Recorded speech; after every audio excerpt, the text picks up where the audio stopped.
Com destaque internacional, vamos falar sobre a guerra no Oriente Médio.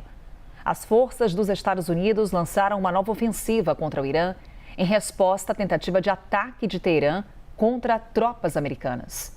É sobre isso que a gente conversa com o nosso analista, Américo Martins.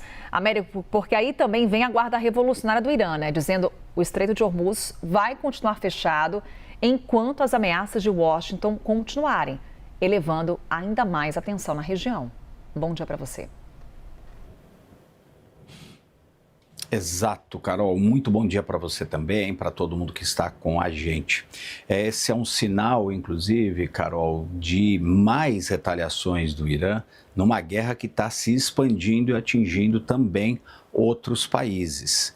O que aconteceu essa madrugada? Os Estados Unidos retaliaram o Irã por conta dos ataques de ontem. Essa nova rodada de agressões, essa nova escalada começou ontem, quando o Irã, de forma proposital, lançou mísseis balísticos contra bases militares dos Estados Unidos, especialmente na Jordânia.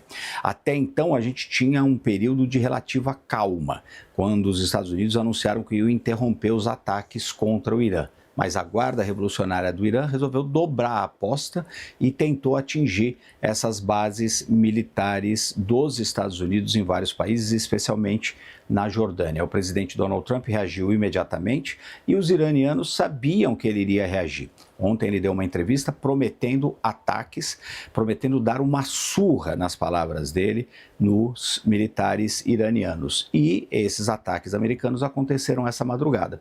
Segundo as Forças Armadas dos Estados Unidos, eles atingiram dezenas de postos militares e instalações da Guarda Revolucionária do Irã, e atribuindo isso diretamente a essa retaliação aos ataques de ontem.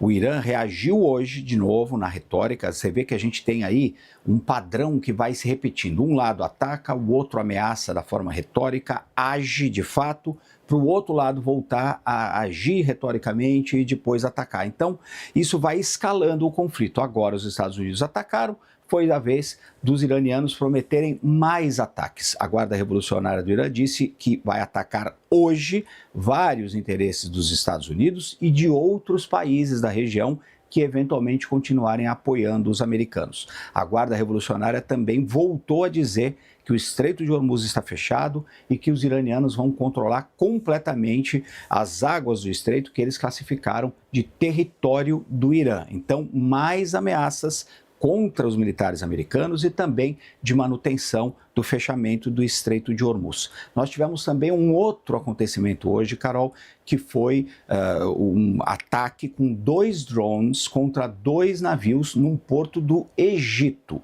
um outro país do Oriente Médio que até aqui não tinha sido atacado por ninguém. Estava completamente isolado desse conflito que estava mais concentrado ali na região do Golfo. Ninguém reivindicou ainda esses ataques, mas se forem comprovados como ataques propositais, como parecem ter sido, e se forem comprovados ataques eventualmente do Irã, isso vai envolver também mais uma nação neste conflito que está aumentando no Oriente Médio.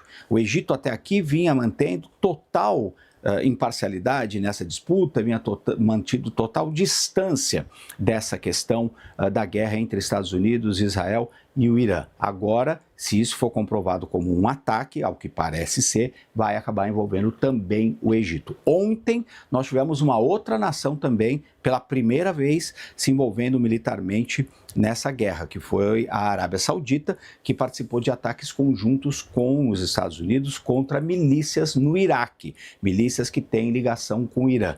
Tudo isso mostra, Carol, duas coisas. Em primeiro lugar, uma escalada da tensão direta entre Estados Unidos e Irã, mas também o alargamento dessa guerra, envolvendo cada vez mais países. O que aparentemente é uma estratégia do Irã. É a intenção do Irã alargar essa guerra para tumultuar e complicar ainda mais esse processo e levar outros países a eventualmente pressionarem os Estados Unidos para acabarem de uma vez com esse conflito. O Irã também sabe que o presidente norte-americano Donald Trump quer acabar com esse conflito o mais rapidamente possível, até porque ele tem eleições no final deste ano para o Congresso americano, mas o presidente simplesmente não consegue achar uma saída que seja negociável e que seja aceita pelos os iranianos. Por isso, essa tentativa do Irã aí de escalar a guerra com os ataques que começaram ontem e ampliá-la também, levando outros países ao teatro de guerra, numa tentativa de botar mais pressão no presidente Donald Trump. Infelizmente, o que a gente tem é mais destruição e mais mortos, porque o Irã relatou mortes nesses ataques desta madrugada. Américo Martins, trazendo para a gente o risco de expansão cada vez maior desse conflito no Oriente Médio e também chamar a atenção, Américo, quando você destaca o quanto que essa dinâmica da guerra ela vem se repetindo nessas ofensivas e também nessas ameaças. No caso das ameaças, Estreito de Hormuz, mais uma vez, como o ponto central. Em que medida a situação dessa rota marítima, ela também entra nesse contexto das negociações, Américo?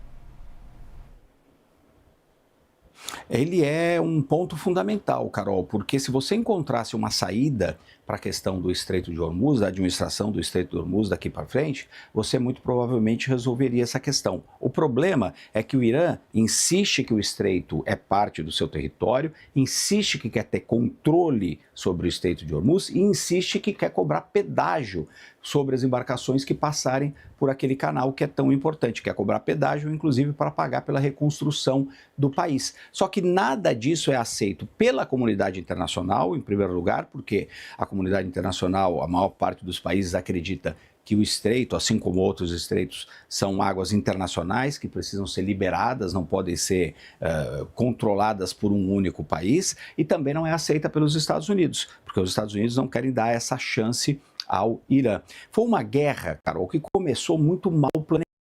O presidente Donald Trump mudou, inclusive, ao longo do caminho, o seu discurso, a sua justificativa para essa guerra. E o Irã usou o fechamento do Estreito de Hormuz como a sua principal arma. Por quê? Porque isso tem um impacto direto na economia que a gente está vendo. O Estreito voltou a ser fechado, a gente tem um impacto direto no preço do petróleo, que voltou a subir ontem com as hostilidades, e o Estreito de Hormuz é fundamental para resolver essa questão. Se o presidente Donald Trump aceitar que o Irã tenha controle do Estreito de Hormuz, isso vai significar uma grande vitória para o Irã e uma grande derrota para o presidente Donald Trump. E ele não pode sair dessa guerra, que ele entrou de uma forma muito mal planejada, com essa perspectiva e essa impressão de derrota. Então ele não vai concordar com isso. E se você não encontrar um caminho que resolva a situação do Estreito de Hormuz, você não encontra o fim da guerra. Omã, que é o outro país do outro lado do Estreito de Hormuz, fez uma proposta na semana passada, uma proposta de uma administração conjunta do Estreito de Hormuz, com o pagamento de pedágio voluntário pelas empresas de navegação, para que os dois países, Irã e Omã, garantissem a segurança no Estreito. O Irã rejeitou essa proposta, porque quer o controle único e exclusivo do canal do Estreito de Hormuz. Então, a gente não tem uma solução nisso e, portanto, não temos a resolução da guerra. E nós estamos numa situação de impasse geral, porque o Irã não vai abrir mão do controle, pelo menos parcial, do Estreito de Hormuz, e o presidente Donald Trump não pode dar a impressão que perdeu a guerra ao entregar o controle do Estreito de Hormuz para o Irã, porque lembre, antes do início dessa guerra, nós não tínhamos esse problema. Todos passavam pelo Estreito de Hormuz, ao lado do Irã, sem o pagamento de nada e sem nenhuma ameaça. Depois da guerra, a gente teve todo esse conflito. Então, o Estreito de Hormuz é absolutamente fundamental para resolver essa guerra, mas, infelizmente, nós não temos uma posição que agrade aos dois lados.